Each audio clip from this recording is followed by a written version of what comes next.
It's the 2nd of October, and this is the second of my 31 horrors of Mike in the month of Halloween.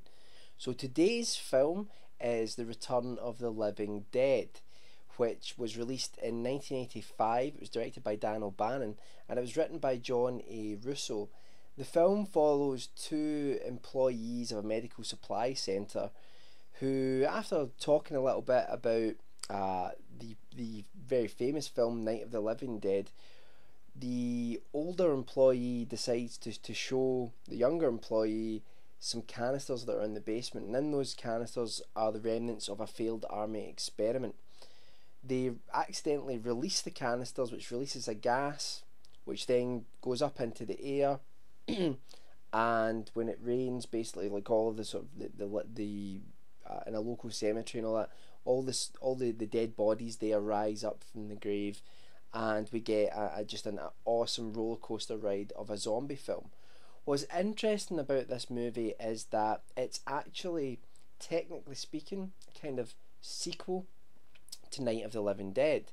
The reason for this is that George Romero, who directed Night of the Living Dead, had Johnny Russo, who wrote for Night of the Living Dead. He was behind the story for this film, which is based on a book that he wrote, and they parted ways after Night of the Living Dead. Russo retained the rights to keep the title Living Dead, so that's why he was able to do Return of the Living Dead, and George Romero did his films, Dawn of the Dead, Day of the Dead, and then the more recent Dead films. So it's kind of weird. You basically have two parallel groups of films which split off from the original film and give you two alternate takes on the zombie mythos. Now, it's directed by Dan O'Bannon, who wrote Alien. He co-wrote, and some would say co-directed, Dark Star with John Carpenter. He was involved in Total Recall as well with Ron Shusett, and he does a fantastic job in this film. What's great about the zombies in this movie is that it's not, remove the brain, or shoot them in the head and that will kill the zombie. It's nothing like that.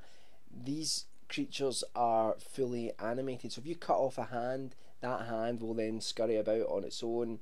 If you cut a zombie up into loads of different pieces, bits of it are still all alive and animated.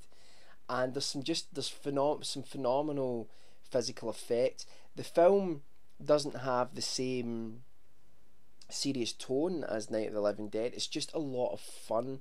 It's really gory, There's like a lot of like brains getting eaten, and this is the film. A very special zombie in this film called Tarman starts saying brains, and that's like, you've seen me use that in some of my videos.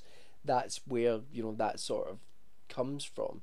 The film was partially successful at the time, but it's one that has grown and developed an audience as time goes on. It's just an absolute blast. It's got that 80s feel to it, the sort of teenage sort of 80s feel to it as well.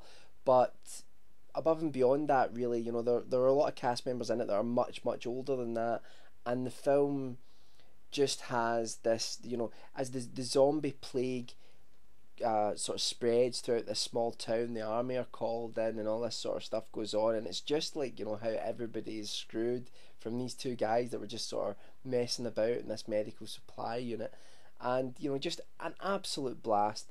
Definitely check it out, and I will be back tomorrow, which will be the 3rd of October, for the third in my 31 horrors of Mike, and I will see you all then.